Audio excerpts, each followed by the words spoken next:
दोस्तों नमस्कार। दिसंबर महीने में जहां देवेंद्र फडणवीस ने महाराष्ट्र के नए मुख्यमंत्री के तौर पर शपथ ली, महायुति की सरकार बनी, तो वहीं 3 महीनों के भीतर ही मार्च महीने में इस सरकार के एक मंत्री धनंजय मुंडे को इस्तीफा देना पड़ा।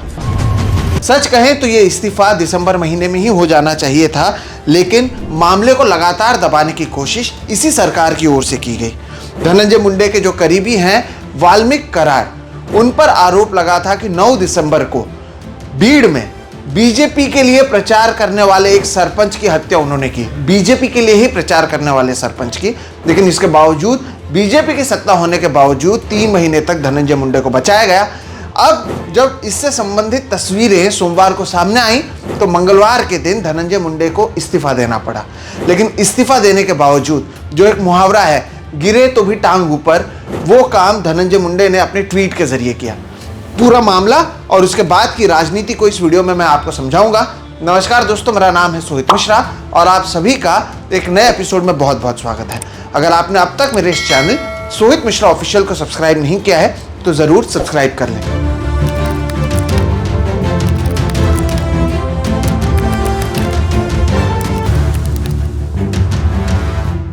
दर्शकों, इस मामले को लेकर मैं आपको थोड़ी सी जानकारी शुरुआत में दे देता हूं। 9 दिसंबर के दिन बीड़ में मस्साजोग नामक एक गांव के जो सरपंच थे संतोष देशमुख, जिन्होंने विधानसभा के समय बीजेपी के ही नेताओं के लिए वहां पर प्रचार किया था, उनकी हत्या कर दी गई।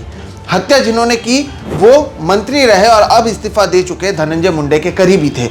और जब हत्या की रिपोर्ट सामने आई और जो जानकारियां सामने आई दिसंबर महीने में ही, उसमें पता चला कि संतोष देशमुख के शरीर पर 56 घाव के निशान थे। 3.5 फीट लंबे गैस सिलेंडर पाइप जिसके चारों ओर लोहे के तार लगे हुए थे, नकल डस्टर और लकड़ी के डंडे का इस्तेमाल कर उनकी पिटाई की गई। मारते समय उनका वीडियो बनाया गया। जब उन्होंने पानी मांगा तब उनके मुंह पर पेशाब किया गया और फिर उनके मर जाने के बाद उनके इस शरीर को एक कोने पर फेंक दिया गया। ये खबरें और ये जो जानकारी थी वो दिसंबर महीने से ही सामने आई हुई थी।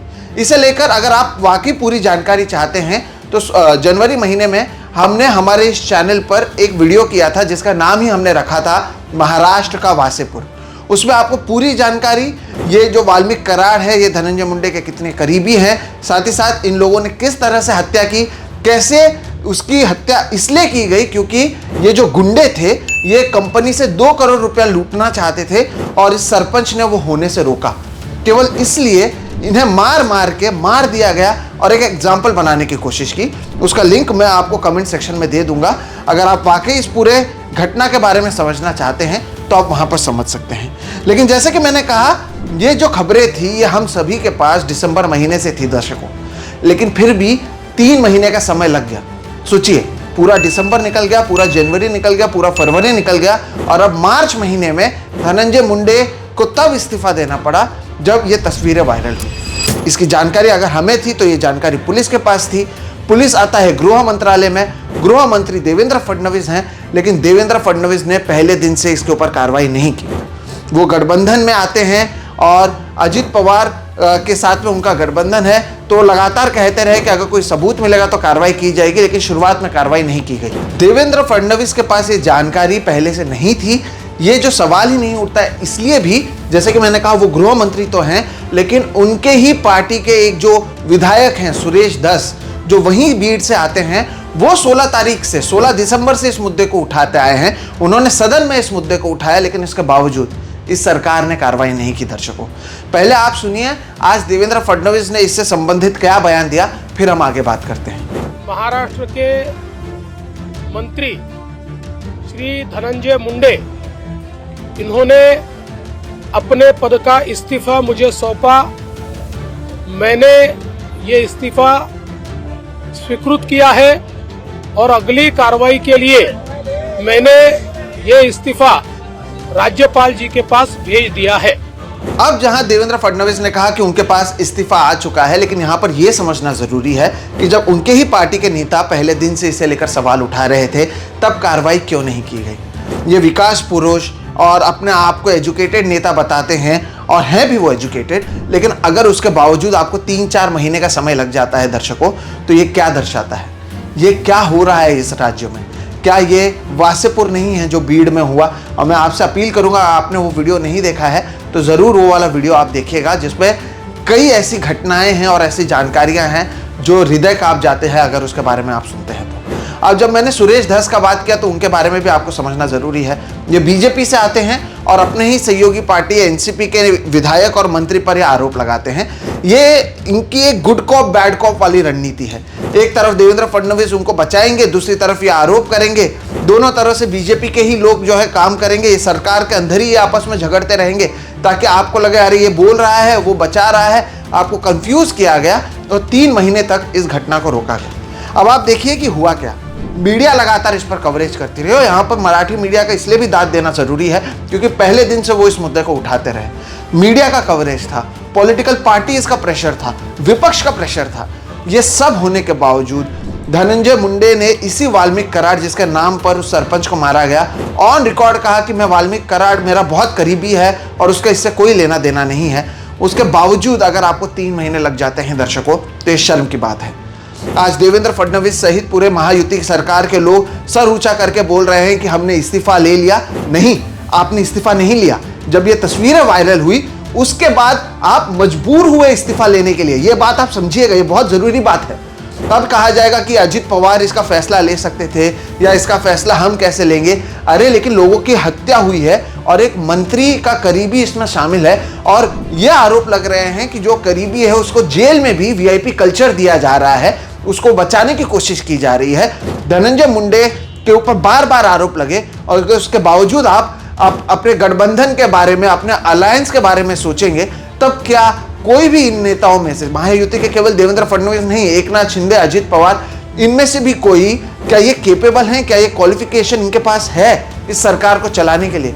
एक आदमी जो बीजेपी के लिए ही प्रचार करता था, उसकी मौत के बावजूद अगर आपको आपकी सरकार की पड़ी है, जो सरकार बहुमत में है, इससे कोई फर्क नहीं पड़ता, उसके बावजूद अगर आपको इतना समय लग जाता है तो ये सोचने वाली बात है दर्शकों। अब यहाँ पर छाती सीना ठोक कर कहा जाएगा कि हमने ये फैसला लिया। नहीं, आपने फैसला नहीं लिया, आपको मजबूर किया गया। और इसकी एक मैं आपको तस्वीर दिखाता हूँ। इस तस्वीर में आरोपी को आप देखिए।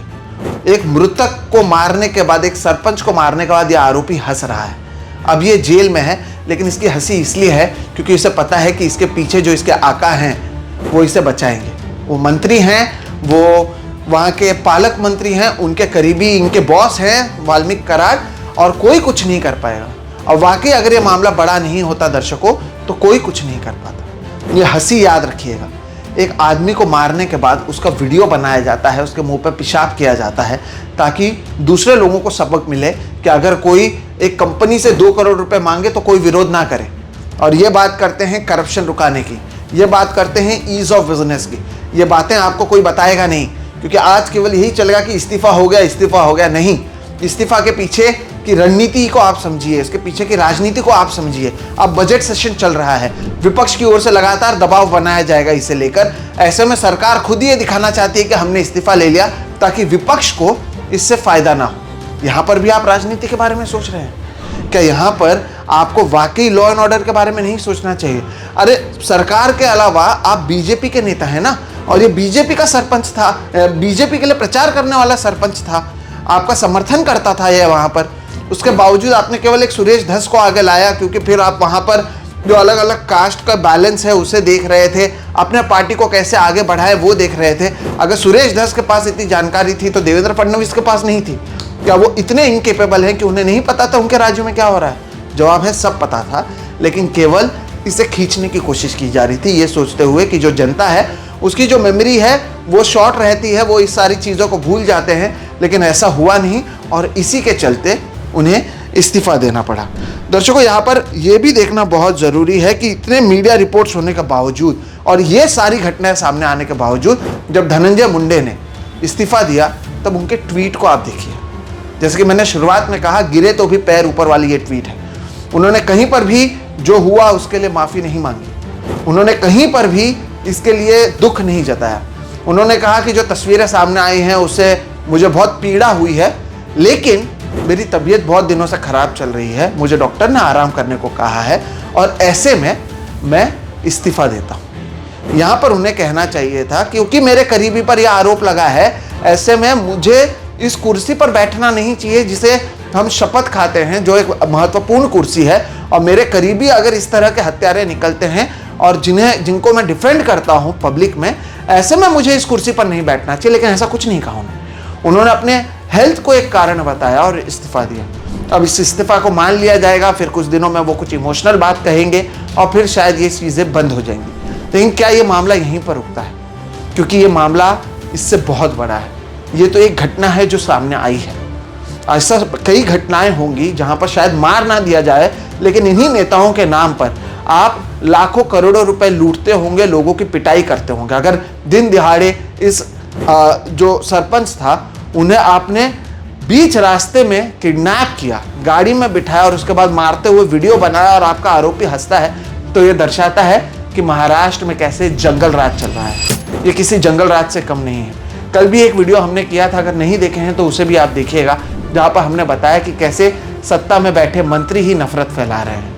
ऐसे में अगर इसी तरह से ये माहौल चलता रहा तो ये महाराष्ट्र के लिए अच्छी बात नहीं है।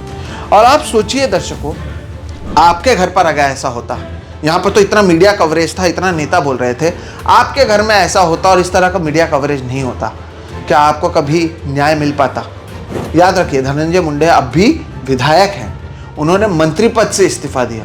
वो अभी भी बीड जिले के उस जहाँ से वो आते हैं उस सीट को अब भी रिप्रेजेंट कर रहे हैं। ये बात आप भूलिएगा नहीं। इस्तीफा केवल मंत्री पद से दिया गया है, लेकिन अब भी वो उतने ही ताकतवर हैं और अजित पवार के करीबी हैं। ऐसे में केवल इस इस्तीफे को लेकर जो ये छाती पीटेंगे और अपने आप को महान बताने की कोशिश करेंगे, ये ऐसा है नहीं, ये सोचिएगा। और अगर 3 महीने में सरकार की ये हालत है तो आप सोचिए कि इस सरकार में कितना कुछ गड़बड़ चल रहा है। ये अकेले मंत्री नहीं है, माणिक राव कोकाटे ये हमारे कृषि मंत्री हैं। इनके खिलाफ एक आरोप सिद्ध हुआ है कि 1995 में इन्होंने फर्जी दस्तावेज बनाए, अपनी जो इनकम है उसको 30,000 से कम बताया ताकि सरकार से ये कम पैसे में 10% में ज़मीन और प्रॉपर्टी खरीद सके। इनके खिलाफ 2 साल की सज़ा हुई है। हालांकि इसके खिलाफ वो अपील कर चुके हैं, तो अभी ये मंत्री बने हुए हैं, इसे लेकर फैसला नहीं हुआ है कि इनके खिलाफ कार्रवाई होगी या नहीं। लेकिन सोचिए, मंत्री पद पर एक ऐसा आदमी बैठा है जो खुद फ्रॉड कर चुका है और ये फ्रॉड कोर्ट ने माना है। निचली अदालत की ओर से जहां पर यह फैसला लिया गया, इनको 2 साल की सजा सुनाई गई, तो इन्होंने अपील किया, जिसके बाद ऊपरी अदालत ने इस पर स्टे लगाया हुआ है। लेकिन ये तो सिद्ध हुआ है कि इन्होंने फर्जी दस्तावेज बनाए थे और ये आदमी महाराष्ट्र का कृषि मंत्री है। महाराष्ट्र से अगर आप व्यूअर हैं तो मुबारक हो आपको, ऐसे कृषि मंत्री मुबारक, और ऐसे किसानों को भी ये कृषि मंत्री मुबारक जिन्होंने खुद फर्जी दस्तावेज बनाए। लेकिन अब तक इनके खिलाफ कार्रवाई नहीं की। क्यों? क्योंकि अदालत अगर फैसला देगा तब ये सरकार कार्रवाई करेगी। आप सोचिए सरकार में होता क्या है। एकनाथ शिंदे, देवेंद्र फडणवीस के बीच में कोल्ड वॉर चल रहा है। उसके अलावा आप देखिए, पुणे में महिलाएं सुरक्षित नहीं है, लेकिन इस सबसे कहाँ फर्क पड़ता है? हर कोई अपने आप में मस्त है, मगन है, और इसलिए एक के बाद एक ऐसे मामले आते हैं, लेकिन शायद किसी को कोई फर्क नहीं पड़ रहा। दोस्तों, परिस्थिति तो यहाँ पर यह है कि केंद्रीय मंत्री रक्षा खड़से की बेटी के साथ महाराष्ट्र में छेड़छाड़ किया गया और उन्हें खुद पुलिस स्टेशन जाकर इसके खिलाफ शिकायत करनी पड़ी। ये कौन सा राज्य है? ये क्या देवेंद्र फडणवीस और इनकी सरकार केवल अपने गठबंधन और केंद्र के सामने अपने आप को मजबूत दिखाने के लिए इतनी सारी चीज़ों को जाने देंगी और फिर उसके बाद आकर मीडिया के सामने कहेंगे कि उन्होंने इस्तीफा दिया और हमने एक्सेप्ट कर लिया? आपको डिमांड करना चाहिए था। 9 दिसंबर को यह घटना हुई है, पुलिस ने इसके ऊपर वाटर टाइट केस बनाया, वो भी मीडिया के दबाव के बाद, और उसके बाद जेल में वीआईपी कल्चर हो रहा है। ये बताओ, गृह मंत्री देवेंद्र फडणवीस का भी एक फेलियर है। अगर वो अपने आप को एक स्ट्रांग नेता मानते हो, महाराष्ट्र के बीजेपी के लोग, आप अगर बीजेपी के लोग हैं और कई लोग चाहते हैं कि देवेंद्र फडणवीस आगे जाकर प्रधानमंत्री बने, जो यहाँ पर कई बीजेपी के ही लोग कहते हैं, तो ऐसे में उनको अपनी छवि को साफ रखना होगा। छवि साफ यहाँ पर किसी ऐसे आदमी को बचाकर नहीं होती है जिसके करीबी के लोग हत्या के साथ जुड़े हुए हैं। फिर से सुनिएगा, हत्या हुई है एक ऐसे सरपंच की जो बीजेपी के लिए काम करता था। ऐसे में बीजेपी के कार्यकर्ताओं को भी समझने की जरूरत है कि क्या ये सरकार वाकई आपके लिए काम कर रही है या नहीं। और हिंदुत्व की बात करने वाली ये सरकार कौन सा हिंदू धर्म के आधार पर यह काम कर रही है? कहाँ पर हिंदू धर्म में लिखा हुआ है कि ऐसे लोग जो कानून के ऊपर हावी हो सकते हैं इनको बचाना है? कौन से हिंदू धर्म में लिखा हुआ है कि इनके खिलाफ तमाम केसेस सबूत मौजूद होने के बावजूद आपको इनको बचाए रखना है, अपने आप को ताकतवर बनाए रखने के लिए। तो ये हिंदू धर्म और ये सारी चीज़ों का जो आपको एक अफीम पिलाया जा रहा है वो इन्हीं चीज़ों के लिए किया जा रहा है। ऐसे में कई जगहों पर आपको ये बताया जाएगा कि अच्छा हो गया, इस्तीफा हो गया, मजबूत हो है सरकार या विपक्ष कितनी मजबूत है। सच्चाई ये है कि हमें शर्म आनी चाहिए कि 3 महीने से ज़्यादा समय लग गया इस इस्तीफे के लिए। ये सोचिएगा ज़रूर, अगर यह हालत एक ताकतवर बीजेपी के जो सरपंच है उनके साथ है तो आम आदमी के साथ इस राज्य में क्या परिस्थिति है, इस पर विचार आप ज़रूर कीजिएगा। दर्शकों, खत्म करने से पहले की तरह एक महत्वपूर्ण अनाउंसमेंट, अगले सोमवार से हम बुलेटिन भी शुरू कर रहे हैं। शाम को 15 से 20 मिनट का ये बुलेटिन होगा जिसमें दिन की 10 वाकई ज़रूरी खबरें आपके सामने लाई जाएंगी जिसका परिणाम आप पर पड़ता है। इसके टाइमिंग को फिक्स होने के बाद इसकी भी जानकारी आपको दी जाएगी और हम उम्मीद करते हैं जिस तरह से आप अब तक हमारा समर्थन करते आए हैं वहाँ पर भी आप ज़रूर आएंगे और उन वीडियोज़ को देखेंगे और इन बुलेटिन्स को बनाया ही आप लोगों के लिए जाएगा ताकि आपको पता चले कि हमारे देश में, हमारे राज्य में, हमारे शहर में क्या हो रहा है। फिलहाल इस वीडियो में इतना ही। अगर वीडियो आपको पसंद आया और आप मेरी बात से सहमत हैं तो इसे लाइक करके ज़्यादा से ज़्यादा लोगों तक शेयर करिए। एक अपील कर रहा हूँ ताकि उनको सच्चाई पता चले दर्शकों। साथ ही साथ अगर आपने अब तक मेरे इस चैनल को सब्सक्राइब नहीं किया है तो सब्सक्राइब करें, बेल आइकॉन दबाएं ताकि जब भी इस तरह के वीडियोज़ हों हम बोलते आएंगे और आप इसे देखते जाएंगे बेबाकी के साथ। फिलहाल इतना ही। मेरा नाम है सोहित मिश्रा, आप देख रहे हैं सोहित मिश्रा ऑफिशियल। नमस्कार।